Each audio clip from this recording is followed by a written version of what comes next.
Welcome to the Enneagram 2.0 podcast. I'm Beatrice Chestnut. And I'm Uranio Pais. And today we are talking about wings. I know people have been waiting for it, and yes, today we are going to talk all about the topic of wings in Enneagram theory. Yeah, that's good. I like theory, and I think it's important to talk about each part of it. And just to start, it's very important to define it.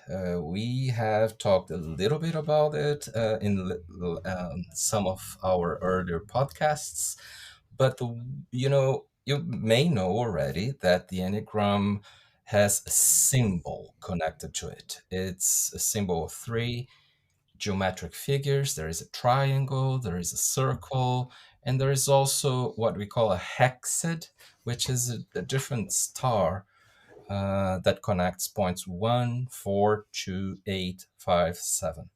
So what are wings? Wings are the lateral points on the circle. So for instance, B is a 2, and therefore her 2 wings are 1 and 3. I am a 5, and my 2 wings are 4 and 6. So these are 2 connected points, and they are, adding to the 2 arrow connected points. These are 2 of 4 points that we are more immediately connected to, other than our own point, our own type. So what we're going to talk about in this podcast is how wings are typically described and discussed and referred to, and how they seem to be understood out there in the world as people talk about the Enneagram, as they are more and more these days. Because I think wings are cited a lot among people who talk about the Enneagram in terms of defining how someone's type is experienced, right? You hear a lot of people say, like, I'm a 3 with a 2 wing, or even I'm a 6 wing 7. It's like when it's like when I hear people talk about Enneagram types a lot, I'm actually surprised that they don't just say I'm a 9 or I'm a 2 or I'm a 3. They say I'm a 3 wing 4 or I'm a 9 wing 8. And I think this reflects how big a role in people's thinking about the Enneagram generally, and the Enneagram types wings play. Now, you and I have a very different view of wings than most people tend to think of in terms of most people's thinking. So one of the reasons why we wanted to talk about this is because we do have this difference. And as we say a lot before, we believe that we really need to be talking about Enneagram theory as a community, because we always want to be improving Enneagram theory. We always want to be using the different aspects of this system in conscious ways to use it in the best possible way, to represent our experience in the best possible way, and especially to define the terms and the elements of the system so that we can more clearly understand who we are, how we experience life in personality, so that we can define the growth path in the most helpful ways. Because again, the Enneagram is all about transformation. It's all about growth. And our main goal is to always be working to understand it in deeper and deeper ways, in clearer and clearer ways, so that we can use it for maximum growth. So we'll talk about how types are typically described, but then sort of what we think. Anything you would add to that, as a way of defining what we're going to be talking about? As you said, we believe it's about time for us to confront and to contrast different takes in Enneagram theory for the sake of all students and for the sake of the Enneagram system itself. But I want to emphasize, we have a very big deal of respect for all teachers, and it's never personal. It's really coming from a stance that we believe we need to talk about all that, and we are inviting for a debate, a discussion. We actually also don't think at all that we are owners of the truth, but we want to put out there our views. We want to be courageous, to touch some differences. And this is how we believe that at this time that the Enneagram word is spreading all around, we will do a better service for everybody. Yes. So, how are wings typically used, described, referred to? So, I said a bit of this in my opening, that it seems to me that people utilize wings, the idea of this type right next to yours, and more specifically, one of the two types right next to your main type, as subtypes. So, when someone says, I'm an 8 wing 7, it seems to me they're saying, there is this thing, this kind of subtype of the main type of 8 that has a specific set of traits that are 8 plus 7. Now, in my mind, that's not true.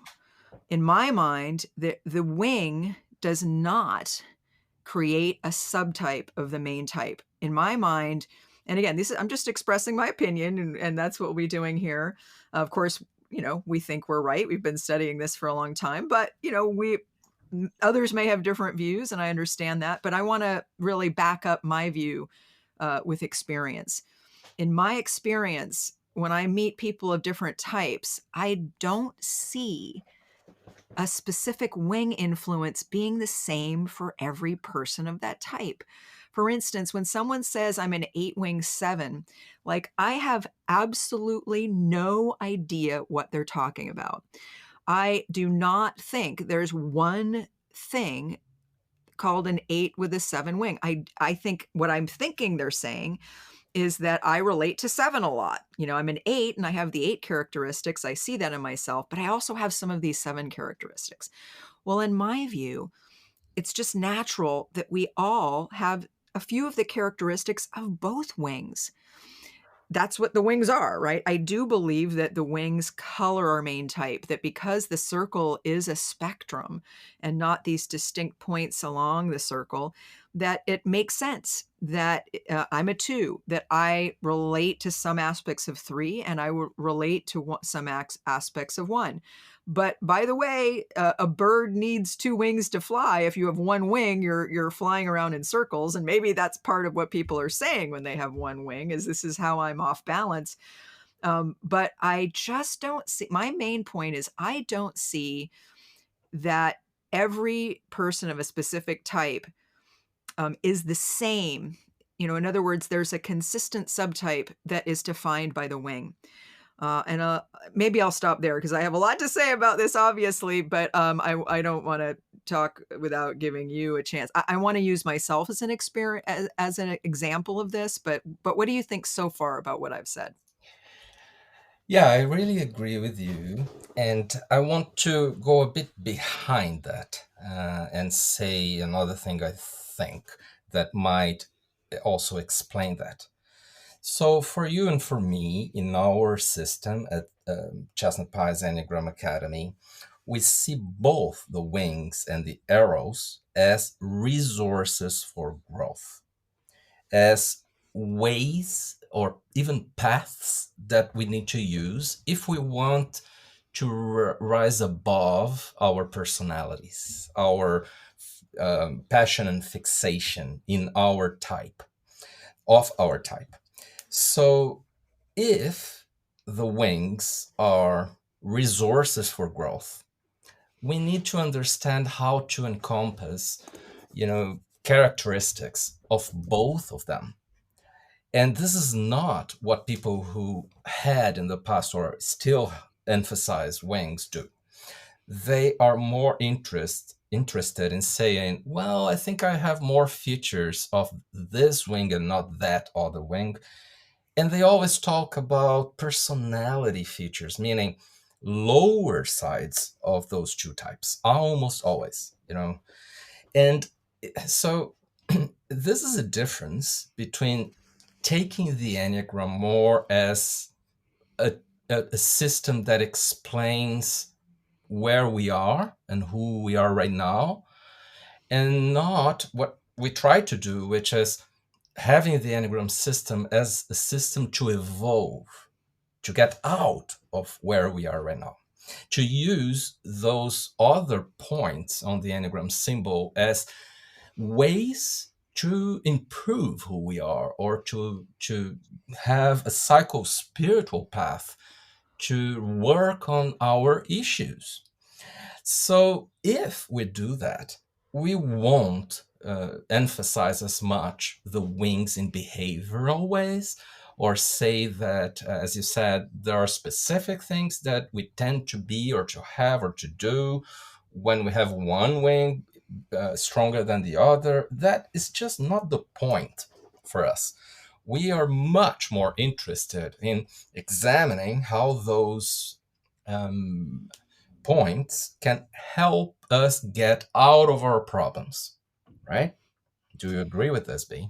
Yes. So we often say, while wings do color our main point, of course, it makes sense that you would relate to some of the traits of the types right next to you.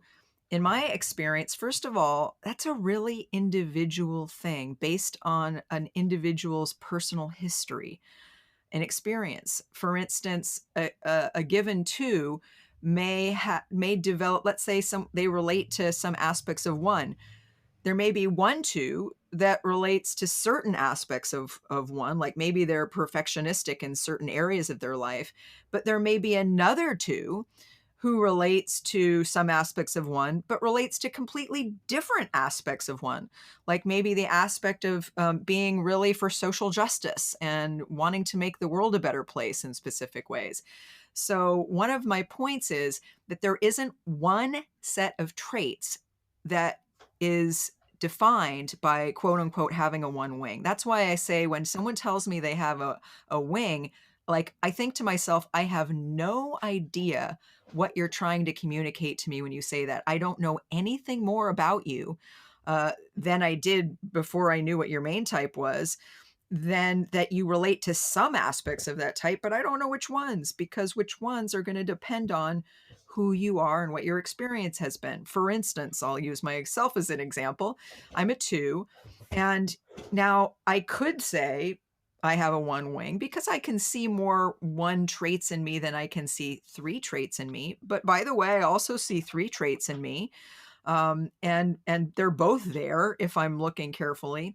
But another thing is, I grew up with two ones in my immediate family of four. Right, my brother and my dad are both ones, as I've said before, and that is going to color my two-ness in a completely different way than a two person who has no ones in their immediate family, or maybe doesn't have very many ones in their life at all.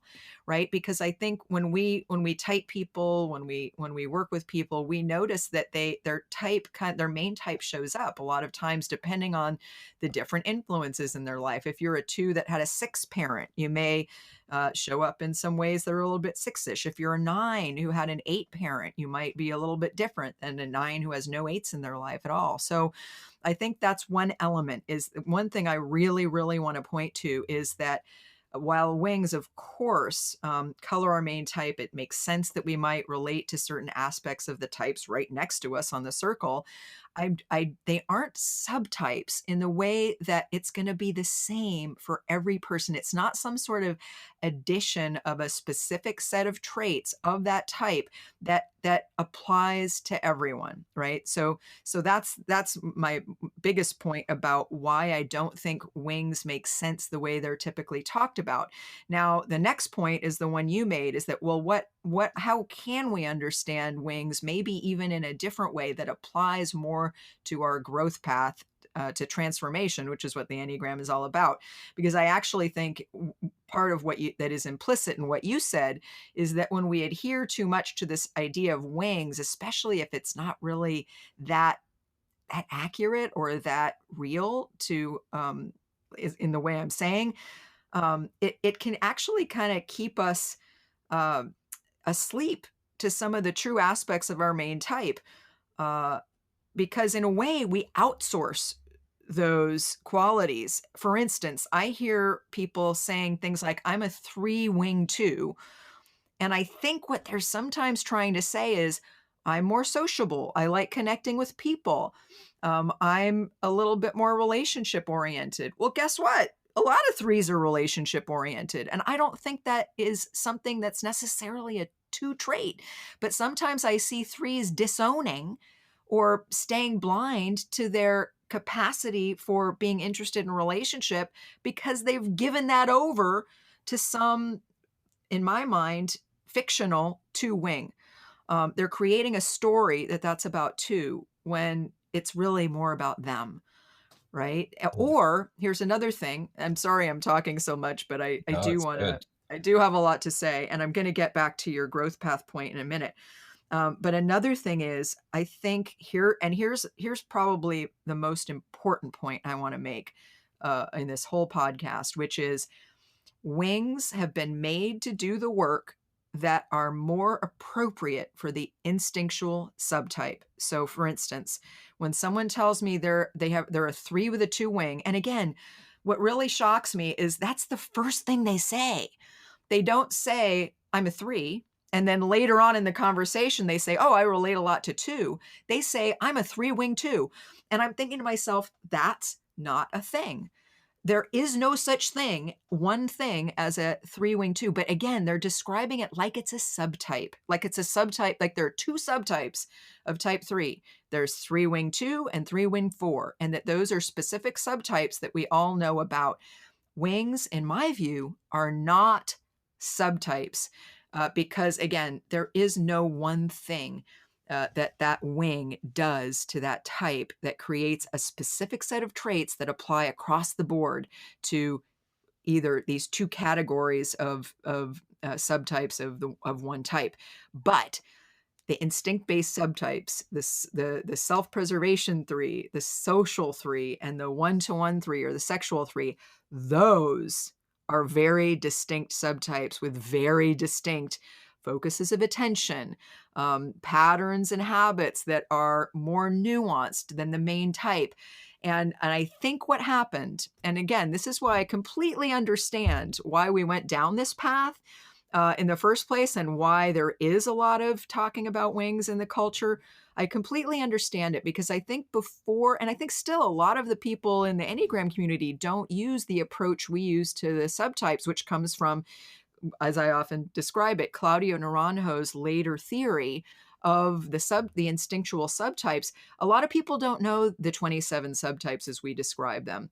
And I think when you don't know that really accurate, nuanced, powerful set of subtype descriptions from Claudio Naranjo, instinctual subtypes, what happens is people want to say like, well, I'm a 4 and my friend is a 4, but we're really different. What are the differences? And I think what people did is they said, well, we must be different because we have different wing influences. And I also think this is what was described in The Wisdom of the Enneagram, one of the most popular, best books out there about the Enneagram. But I just don't, I think this was a theory that I think was based on looking for a reason or looking for how we can say wings are influential in our makeup, or how do we describe the differences. But in my view, the subtypes are much, much, much better descriptions or reasons why 3 kinds of 4s look very different. 3 kinds of 6s look very different. 3 kinds of 3s look very different. And so when someone says, for instance, I'm a 3 with a 2 wing, what I'm thinking is, you know what? That person just might be a one-to-one 3 or a sexual 3. But here's the problem. If they're just saying in this way that I'm a 3 wing 2, and they're thinking of their relational capabilities as attributed to 2, they're really off base, potentially, because a sexual 3 is a 3 that's very that looks two-ish. It's a 3 that's very relational. It's a 3 that succeeds when the people they support succeed. It's a 3 that's very oriented toward pleasing others and attracting others. So they may be misattributing some of their own characteristics that will be more usefully understood for their own growth as belonging to them and their type and their subtype, their instinctual subtype. They're outsourcing that to 2, and they are cutting themselves off from the growth that can happen from understanding themselves more deeply from their instinct-based subtype, which is a very, very important way of describing a deeper level of their experience so that they can grow. Right now, I totally agree with you that another level of this is using wings as growth paths. And when we can talk more about that in a minute, because I do think that's a really important part. But again, I realize I'm talking a lot, and I'm sorry I'm not giving you as much room. There needs to be more give and take here, but I did want to be really clear about my view of this, because I obviously feel strongly about it, and I have a clear sense of my view of this theory. But I will stop now and hear what do you think of what I've been saying?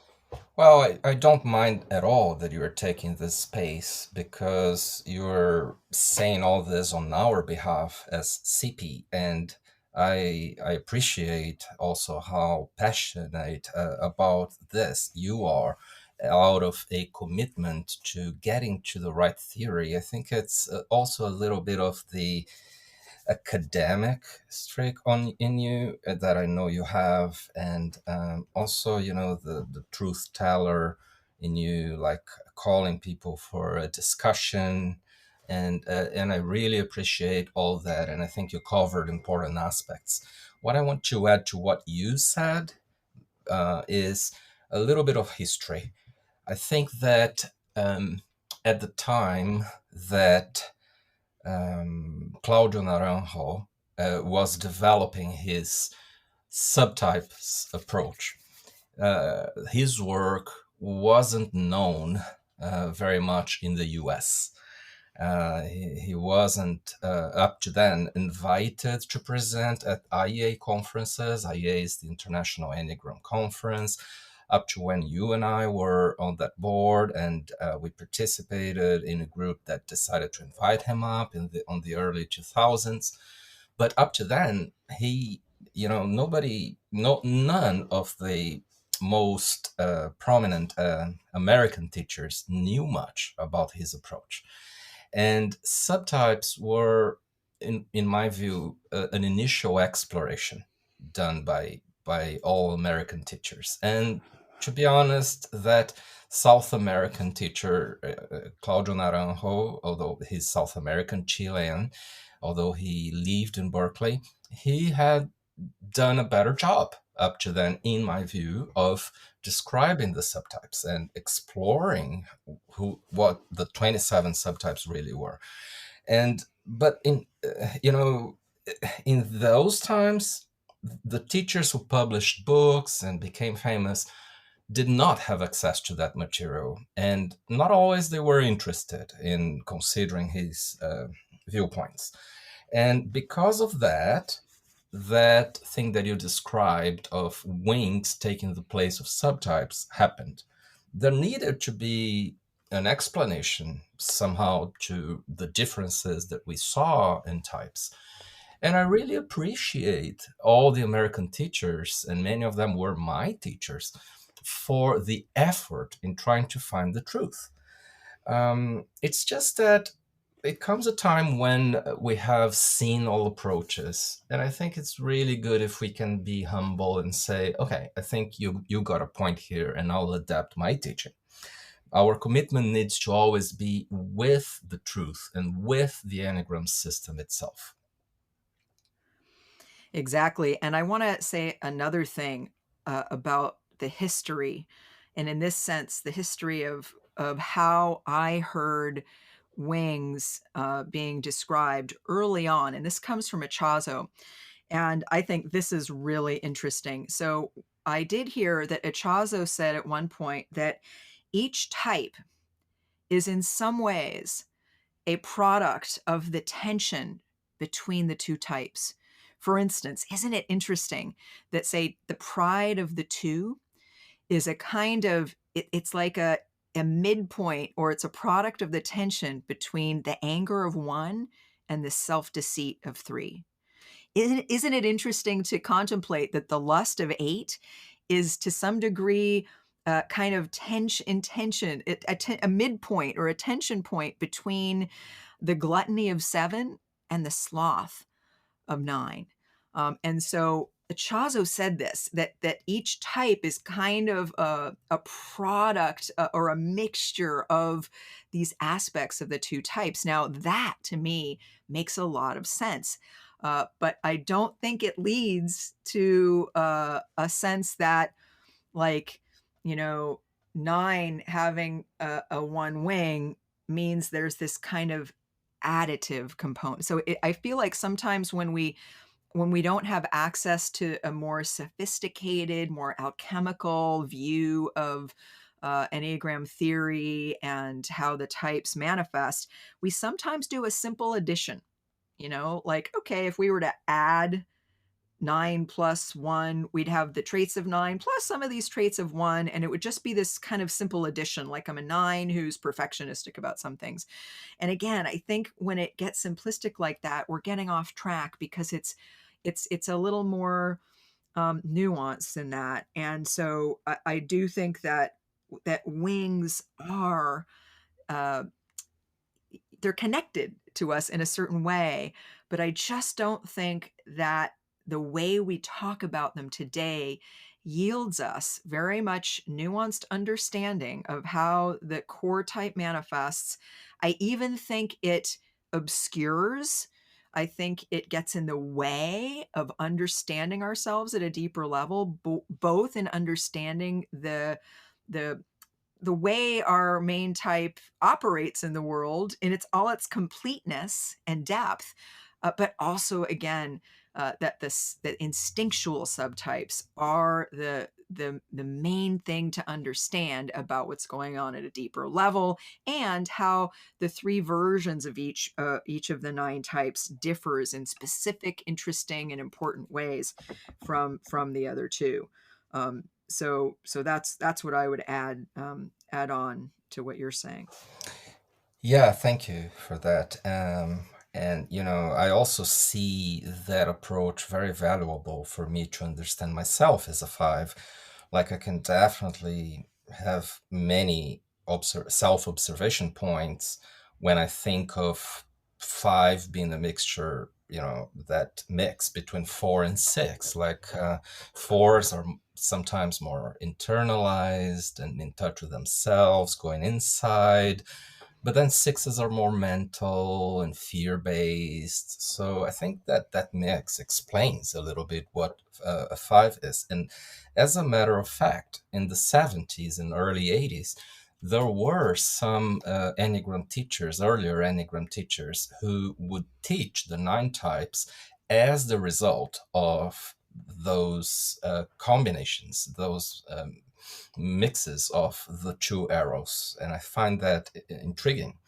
I want to stress that this approach by Ichazo again talks about both wings at a time and not one only. The same way that you and I do when we talk about wings and arrows. It's not about saying, oh, this wing is stronger and that arrow is stronger for me, because what we are looking for is integrating the benefits of both. And one last thing, Ichazo used to describe the wing before ours as soulful, and the wing after ours as spirit. And I think that is another interesting concept. We won't cover that here, but it's an interesting concept. It's like, we can see a definite path of growth when we integrate soulful and then spirit. But yeah, maybe we can talk a bit more about the growth path, unless you have something else to add. Hi. If you're enjoying the depth of knowledge offered in this podcast, you might want to stay in touch with us. Bea and Uranio offer professional Enneagram training, personal development courses, self-guided online courses, and they even have a membership platform with over 100 hours of content. Head to cpenneagram.com/podcast to learn more.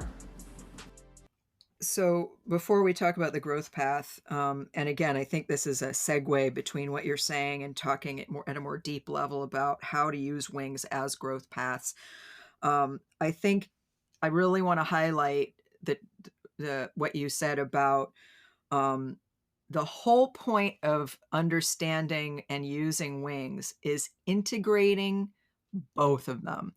I think what happens is I think we have, they both influence us. This is the main point.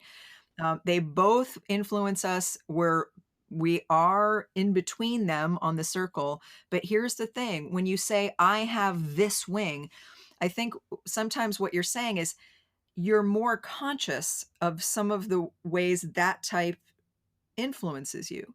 It's not that the other type isn't in you or isn't influencing you. It's just that you have more consciousness, or maybe you've overused that wing more than the other one. So it's funny because when people emphasize wings so much, I almost feel like they're locking themselves in to a low level of development. And again, and we need to really explain that we really see wings as growth stretches, as ways of broadening your perspective from your core type. Because again, one of the meanings of the fact of having a core type is you are fixated in a specific perspective. You're driven by a specific passion. Your beliefs and your mental patterns are structured by a specific fixation. And it's like you're seeing 360 degrees of reality through a narrow slice based on the focus of attention of your main type, right? That's the point. And that's why I'm always surprised when people immediately include wings, even before they've said what their, just said a simple statement about their main type alone. Now, that said, we have access to both wings. If you're more conscious of one, there's usually a reason, but why would you ever lock yourself into only being aware of one aspect of these two aspects that are both there to help you stretch beyond the overly fixated perspective of your main type? We need both as ways to stretch. Now, in our teaching, you and I teach about the wings, the two wings, and the two arrow line movements, the two points that each type is connected to by the internal arrow lines of the diagram. We teach both of those sets of 2 points as growth pathways. Now, the difference is the wings create more gentle stretches. They're a more gentle pathway. We sometimes say it's the path of the middle, whereas the arrow line movements are more radical shifts. That's the way of the fire.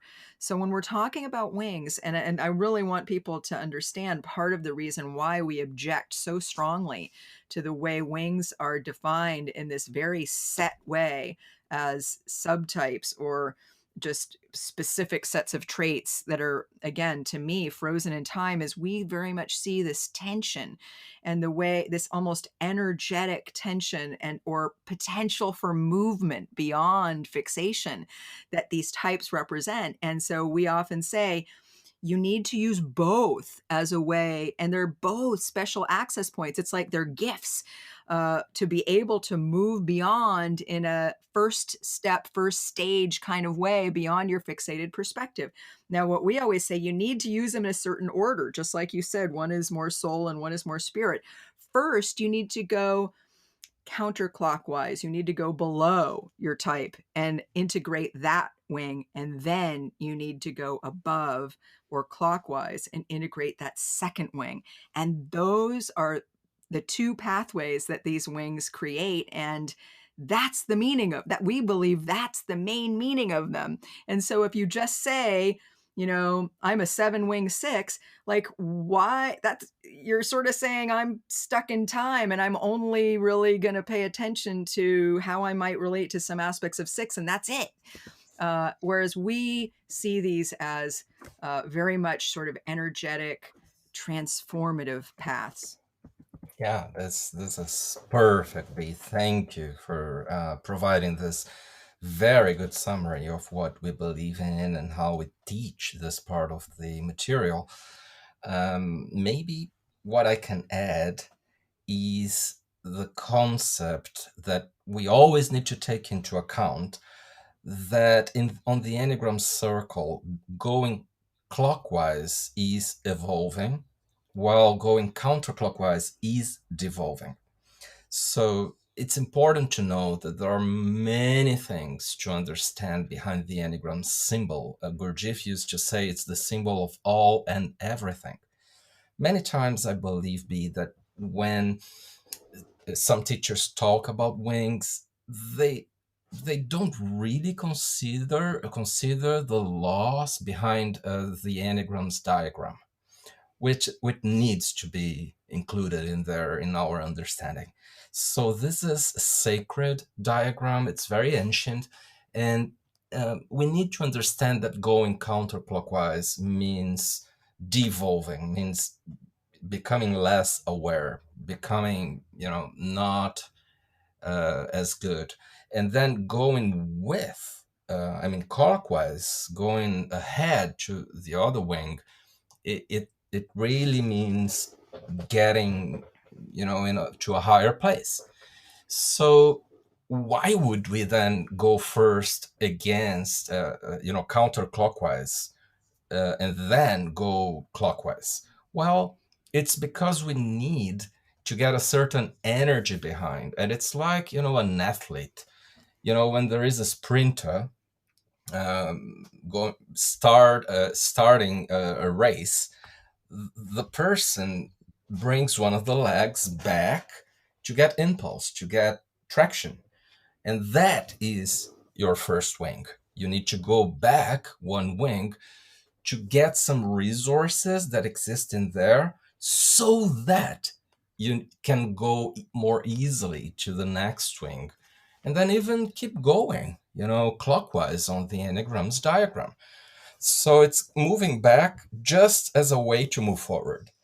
And I just wanted to share this concept about the clockwise and the counterclockwise movements, because some other time we will come back to this point to talk about other aspects of Enneagram theory, including the levels or Gurdjieff's laws.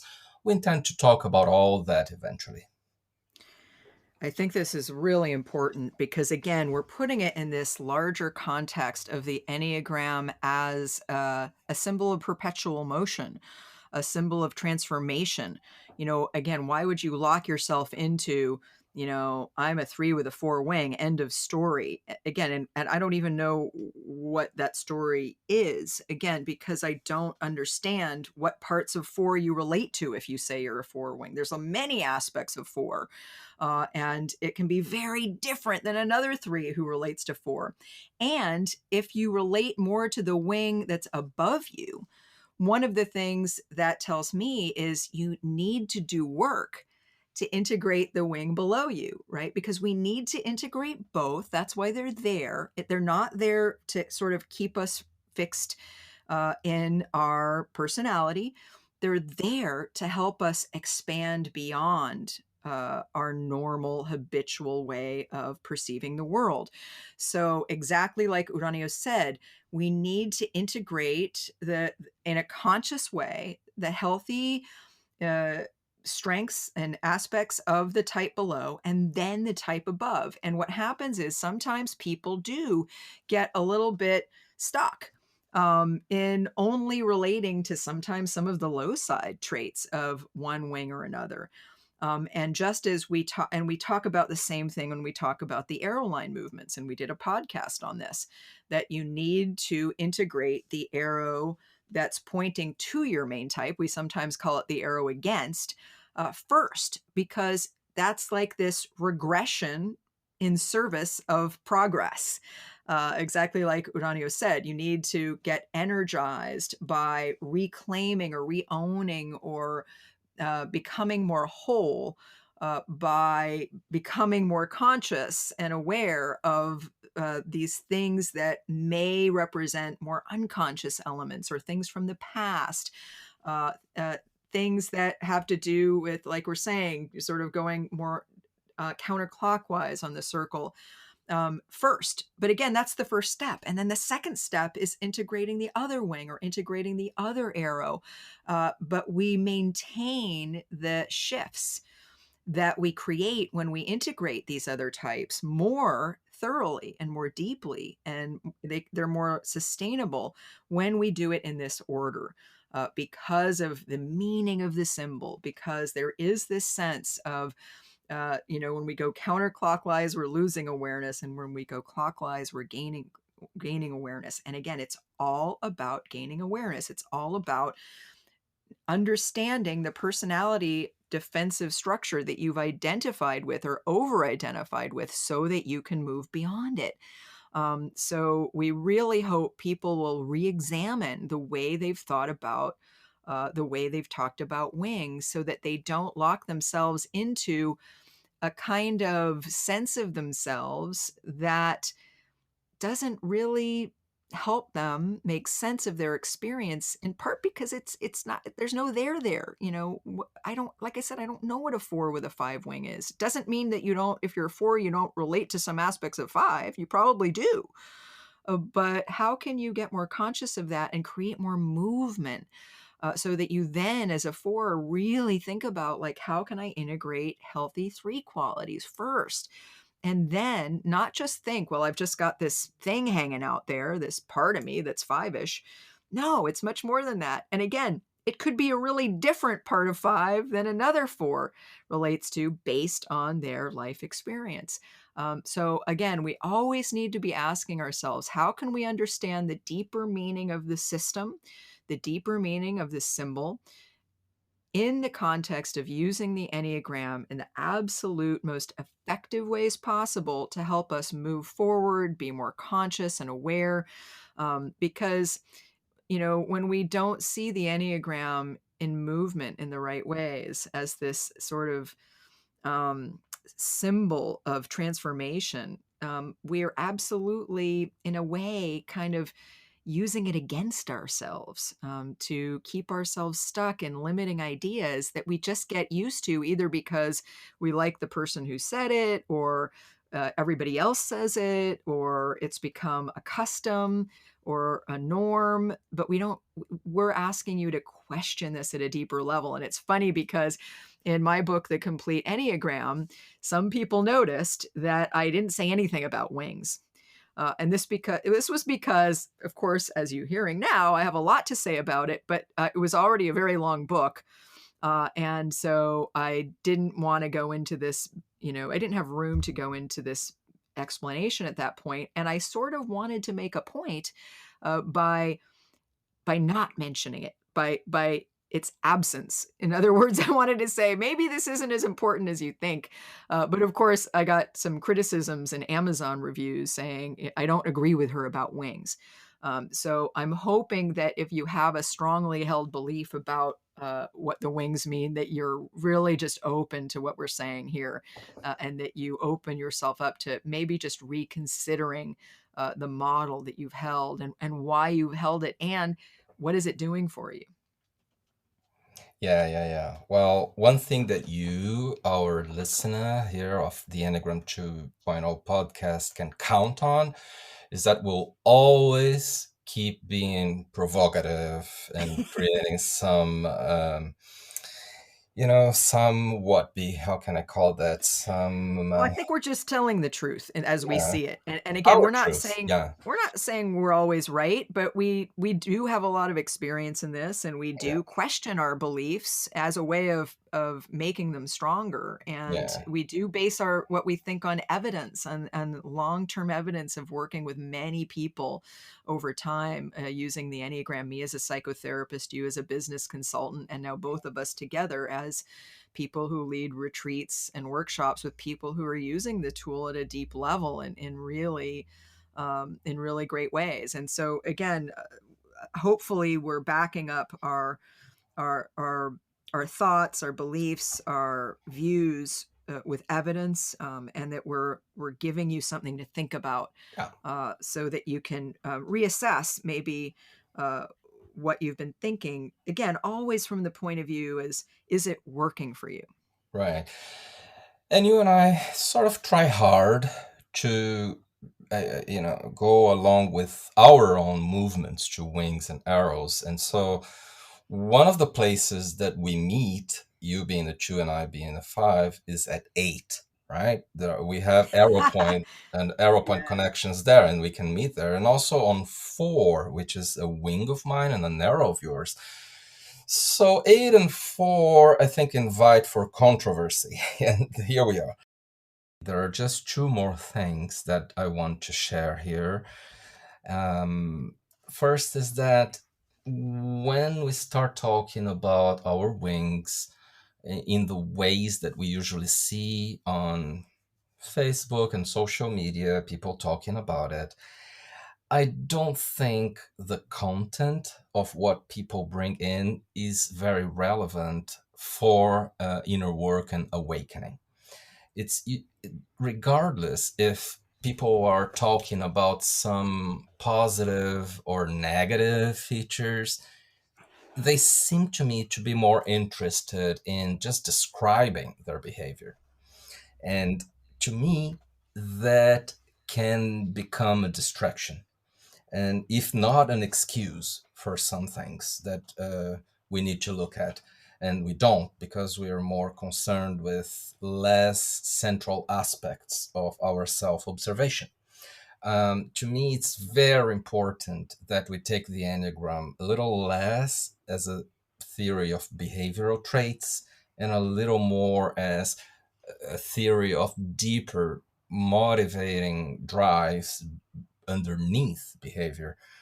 And whenever people talk about, wings, I see them going away from observing the passion and the fixation of type, which for you and for me are the central things to stick to if you want to grow, if you want to do the most important piece of work to individuate.